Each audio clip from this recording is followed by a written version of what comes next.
अस्सलाम वालेकुम and hello friends.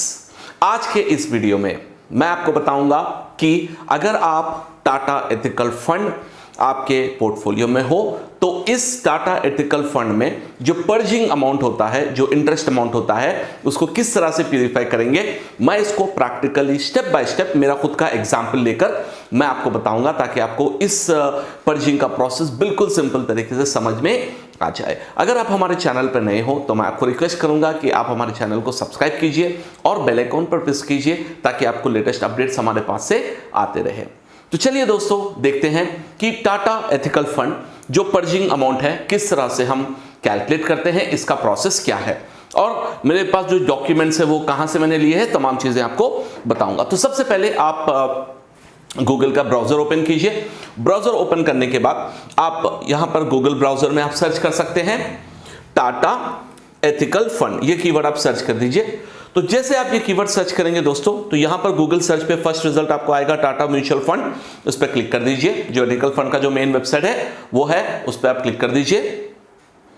ये है हमारा टाटा एथिकल फंड का मेन वेबसाइट। जब आप नीचे स्क्रॉल करेंगे दोस्तों, यहां पर थोड़ा सा आप नीचे जाने के बाद में यहां पर इस जो है हमें कुछ आपको पेज जो दिख रहा है, यहां पर हमें क्या क्या डॉक्यूमेंट चाहिए पर्जिंग अमाउंट मालूम करने के लिए। सबसे पहले यहां पर ये आपको यहां पर एलिमेंट को क्लिक करना होगा। यहां पर एक्चुअली आपको एक जो है डेटा होगा कि किस तरह से आपको पर्ज करना है। साथ ही साथ आपको ये डॉक्यूमेंट रहेगा, ये एक्चुअल में पीडीएफ रहेगा, ये पीडीएफ रहेगा जिसमें अभी मैं आपको बताता हूं वो कैसा पीडीएफ है। और नो योर पर्जिंग अमाउंट ये एक्चुअल में एक एक्सेलएस जो एक्सेल शीट होती है वो रहेगा। तो ये दो डॉक्यूमेंट्स नंबर 1 एंड नंबर 2 ये आपको अपने सिस्टम पर डाउनलोड करने हैं दोस्तों। और एक बात इंपॉर्टेंट, आपके सिस्टम पर एक्सेल शीट एमएस एक्सेल होना चाहिए या आप गूगल शीट्स पर भी इस डेटा को अपलोड करके कैलकुलेशन कर सकते हैं। तो अब हम यहां पर इसको मैंने डाउनलोड ऑलरेडी कर लिया है, फिर इससे कंफ्यूजन नहीं होने के लिए। तो यहां पर देखिए दोस्तों, मैंने जो डाउनलोड किया है, मैंने जो आपको पीडीएफ कैलकुलेटर का जो लिंक दिया था, ये वाला लिंक जो है वो ये है, ये डॉक्यूमेंट है purging of interest income for Tata ethical fund. और क्योंकि मेरे पास मेरे सिस्टम पे मैक सिस्टम है, मेरे पास एक्सेल नहीं है, तो मैंने अपलोड किया है इस पे गूगल शीट्स पर। तो ये गूगल शीट्स का ये जो डॉक्यूमेंट है ये वाला होता है पर्जिंग कैलकुलेटर का डॉक्यूमेंट। यहां पर दो शीट्स होते हैं, एक होता है उसका इंस्ट्रक्शन जो तमाम इंफॉर्मेशन आपको जो देना है, और दूसरा होता है पर्जिंग कैलकुलेटर जहां पर हमको इंफॉर्मेशन एक्चुअली ऐड करनी होगी। तो अब मैं आपको समझाता हूं कि ये किस तरह से ये एक्सेल शीट में डेटा एंट्री करना है, किस तरह से इसमें इंफॉर्मेशन ऐड करना है, वो क्या प्रोसेस है, मैं आपको स्टेप बाय स्टेप बताऊंगा। आप लास्ट तक वीडियो देखिए ताकि आपको ये बिल्कुल क्लैरिटी के साथ ये कॉन्सेप्ट समझ में आ जाए। तो सबसे पहले हम डॉक्यूमेंट ओपन करते हैं। ये है हमारा पीडीएफ का डॉक्यूमेंट। तो इसको मैं फर्स्ट स्लाइड को बैक करूंगा, तो ये अभी यूआरएल बताया है वहां से हम डाउनलोड करेंगे ये। तो इसको नीचे जाएंगे, ये जो है ना नो योर पर्जिंग अमाउंट, वो डॉक्यूमेंट डाउनलोड करना है और वो एक्सेल शीट तो आगे ऑलरेडी हमारे पास आ चुका है। अब यहां पर ये एक्सेल शीट में एनेबल एडिटिंग का ऑप्शन देना होगा। उसके बाद अब देखिए यहां पर अब पर्जिंग कैलेंडर ये जो बता रहा है कि भाई क्या क्या इंफॉर्मेशन आपको सेलेक्ट करनी है। और इस पर्जिंग कैलेंडर में दो हॉफ्स होते हैं, वो ये है कि अगर आप इस डॉक्यूमेंट को देखेंगे ना दोस्तों, इसे थोड़ा सा आप राइट साइड पे स्क्रॉल करेंगे ना, तो यहां पर आप देख सकते हैं स्क्रीन पर, मेरे स्क्रीन पर आप देख सकते हैं कि यहां पर कुछ एलिमेंट्स हमको सेलेक्ट करने होंगे। वो एलिमेंट क्या है, अगर आप यहां देख रहे हैं तो यहां पर आपको डेट यानी जो ईयर के लिए आप कैलकुलेट कर रहे हैं म्यूचुअल फंड के लिए, जो ईयर के लिए आप कैलकुलेट कर रहे हैं वो ईयर यहां पर सेलेक्ट करना होगा।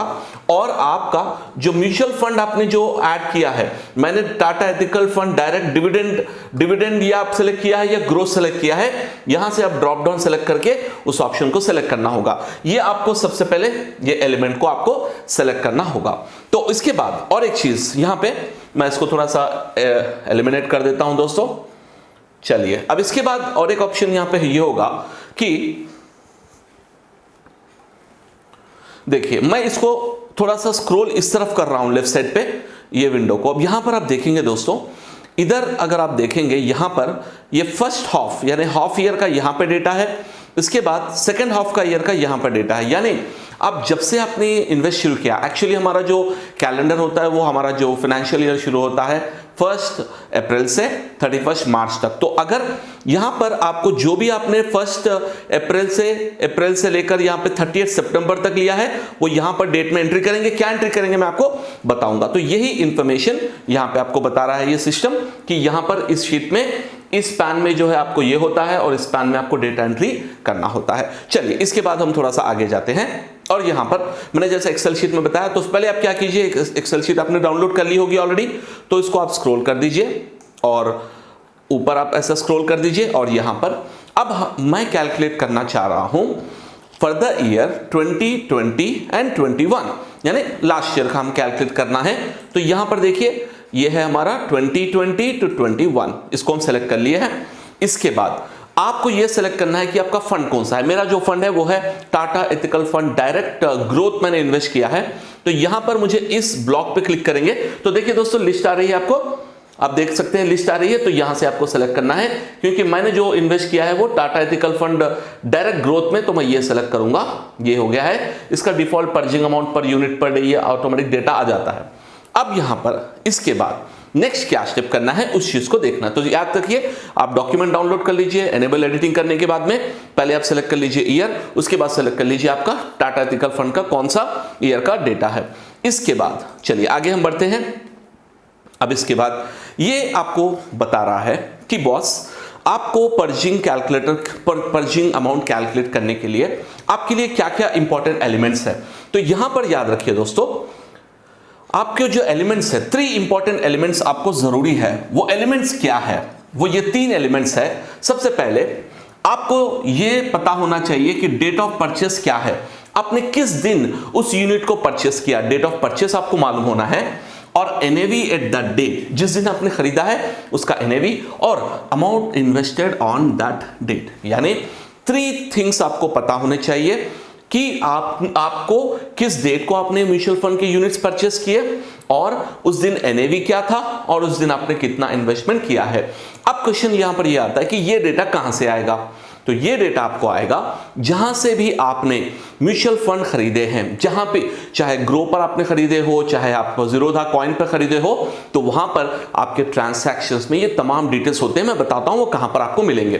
तो ये डेटा एक्चुअली मेरे पास, क्योंकि मैं इस कॉइन से करता हूं, तो मैंने क्या किया है, सीधा अपने कॉइन के ऐप पे चले जाऊंगा मैं।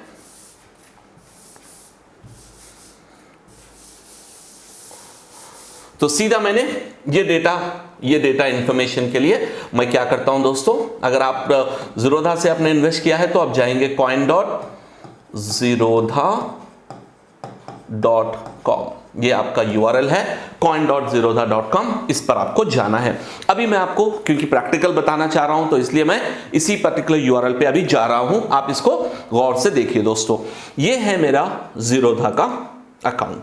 अब यह देख सकते हैं यूआरएल है coin.zerodha.com, ये मेरा यूआरएल है। और यहां पर आप देखेंगे तो सर ये कहां से आपको डिटेल्स आए हैं, तो यहां पर हम जब जीरोधा के कॉइन और सिलेक्ट करके म्यूचुअल फंड सेलेक्ट करते हैं तो तमाम लिस्ट यहां पर हमने कब तक कितना इन्वेस्ट किया है पूरे का पूरा लिस्ट हमको मिल जाता है। coin.zerodha के जो डैशबोर्ड होता है, डैशबोर्ड में म्यूचुअल फंड के हमारे तमाम यूनिट्स मिल जाते हैं।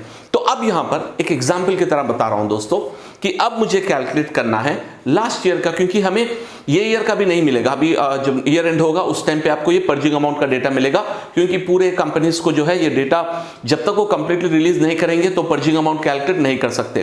तो यहां पर आप देख रहे हैं कि मैंने इस फंड में इन्वेस्टिंग स्टार्ट किया है 16 मार्च। आप देख सकते हैं यहां पर 16 मार्च को मैंने इन्वेस्टिंग शुरू किया है। उस 16 मार्च के दिन मैंने एनएवी था 242।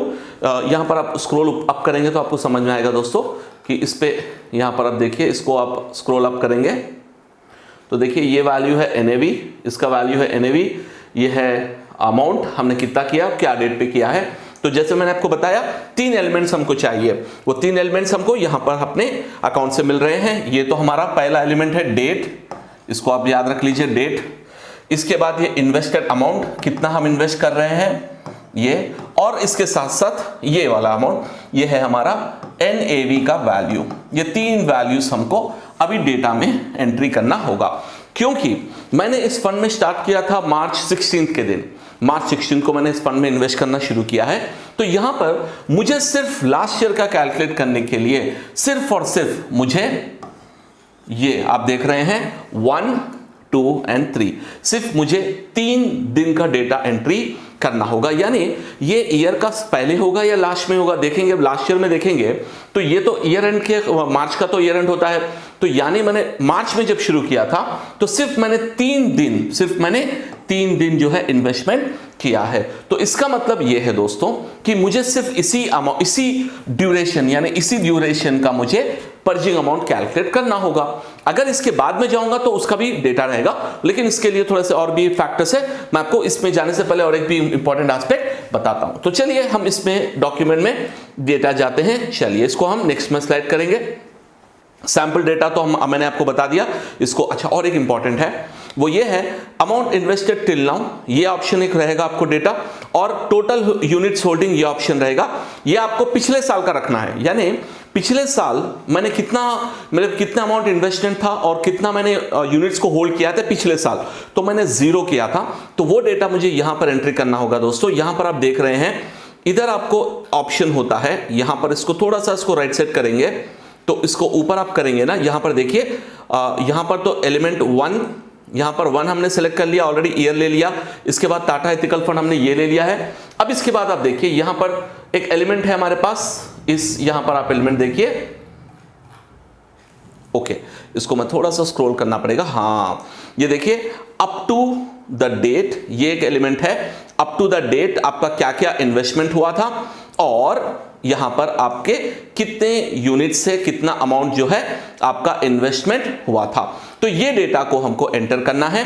अब यहां पर इसका फॉर्मूला, उसका डेटा भी बता रहा है, टोटल अमाउंट इन्वेस्टेड और टोटल नंबर ऑफ यूनिट्स भी हमको 2 और 3 में ऐड करने हैं। तो यहां पर मैं ऐड करूंगा total amount investment up to the date of that, ये डेट तक, ठीक है, जो 31 मार्च 2020 तक 0। और यहां पर मेरे कितने यूनिट्स है दोस्तों, ये यूनिट्स भी है 0, क्योंकि मेरा लास्ट ईयर मैंने कुछ भी इन्वेस्ट नहीं किया था, तो मुझे ये 2 वैल्यूज को 0 देना है। अगर आप पिछले साल ऑलरेडी इन्वेस्ट करते थे और पिछले साल के आपके यूनिट्स और आपको डेटा पता है, तो आपको वहां तक कितना आपने इन्वेस्ट किया था और पिछले साल का जो डेट होता है वहां पर 31 मार्च का जो पिछला डाटा है वो, क्योंकि मेरे पास वो 0 है, मैंने इसको 0 रख दिया है। आपको यहां तक समझ में आ गया होगा कि पहले आपको राइट साइड में लेना है आपका ईयर ऑफ कैलकुलेशन, उसके बाद आपका फंड का नाम, और यहां पर इंपॉर्टेंट यह है कि आपने उस डेट तक यानी 31/3/2020 तक कितना आपने इन्वेस्टमेंट किया है 0, और उसका डेटा क्या है। अब इसके बाद हम थोड़ा सा आगे बढ़ेंगे।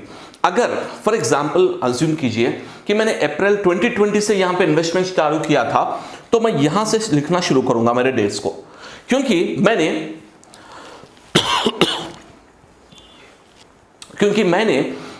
अप्रैल 2020 से मैंने स्टार्ट नहीं किया, यानी अप्रैल 2020 के पहले 6 महीने मैंने कुछ नहीं किया। तो अब मैं यहां पर स्क्रॉल करूंगा, देखिए दोस्तों, जब मैं स्क्रॉल करूंगा तो देखिए अप्रैल सितंबर 2020 तक मैंने कुछ इन्वेस्ट किया, इसमें नहीं किया। तो इसको मैं फिर से स्क्रॉल करता जाऊंगा, तो यहां पर आप देखेंगे दोस्तों कि हाँ, मैंने ईयर के एंड में यानी 3 वीक्स में मैंने इन्वेस्ट किया था। तो इसको आप स्क्रॉल करेंगे ना दोस्तों, यहां पर देखिए ये है हमारा ईयर एंड का डेटा 3/31/2021। अब यहां पर मुझे डेट, जो पिछला डेट है वो, और इसके बाद 1, 2, 3 और इसके एनएवी और इसके यूनिट्स मुझे ऐड करना होगा। वो मैं कहां से लाऊंगा, यहां से मैं लूंगा। यहां पर देखिए दोस्तों, हमारा जो इन्वेस्टमेंट था 30 मार्च के दिन था एक, तो यहां पर हम ऐड कर देंगे 3/30/21, और यहां पर हमारे ये एलिमेंट क्या है, NAV। अच्छा, NAV क्या था उसके दिन, यहां से हम ले लेंगे हमारा NAV 30 मार्च के दिन था ये, तो उसको हम कमांड कॉपी करता हूं मैं, और यहां पर मुझे पेस्ट करने हैं।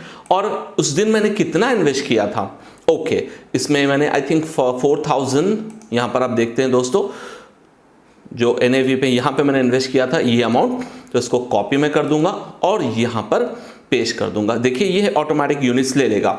इसके बाद का इन्वेस्टमेंट क्या था दोस्तों मेरा, 23rd का, उससे पहले का। सो 23rd यानी 3/23/2021, और इसका NAV उस दिन क्या था, ये था NAV इसका, तो इसको हम फिर से कॉपी, फिर यहाँ पर पेस्ट, और हमने कितना पैसा इन्वेस्ट किया था उस टाइम पर, ये अमाउंट किया था, तो कॉपी, वो टैक्सेस वगैरह जाने के बाद वो अमाउंट होता है, ये हो गया है, इसको राउंड फिगर कर रहा है ये सिस्टम, दैट्स ओके। फिर इसके बाद हमने और एक इन्वेस्टमेंट किया है 16th के दिन, तो यहाँ पर हम आ जाएंगे 3/16/2021, और इसमें कितना इन्वेस्टमेंट किया है हमने, ये NAV यूनिट था, चलिए इसको कॉपी कर लीजिए, सॉरी 16 के दिन ये था दोस्तों, सॉरी इसको कॉपी कर लीजिए और यहाँ पे ऐड कर दीजिए। फिर इसी तरह कितना अमाउंट हमने किया है, करीब 5000 किया है, कॉपी कर लीजिए, यहाँ पर ऐड कर दीजिए। तो ये आपके देखिए डेटा। 23 के दिन NAV क्या था दोस्तों, 23 मार्च के दिन था NAV, ये कॉपी, ये ओके, 23 के दिन, चलिए ओके दोस्तों, ये देखिए हमारे साल के 1, 2, 3 और उसका इन्वेस्टमेंट, उसका तमाम डिटेल्स हमने ऐड कर दिया। तो अब आपको क्या होगा, अब इस तरह से आपको पूरा डेटा एंट्री करना पड़ेगा।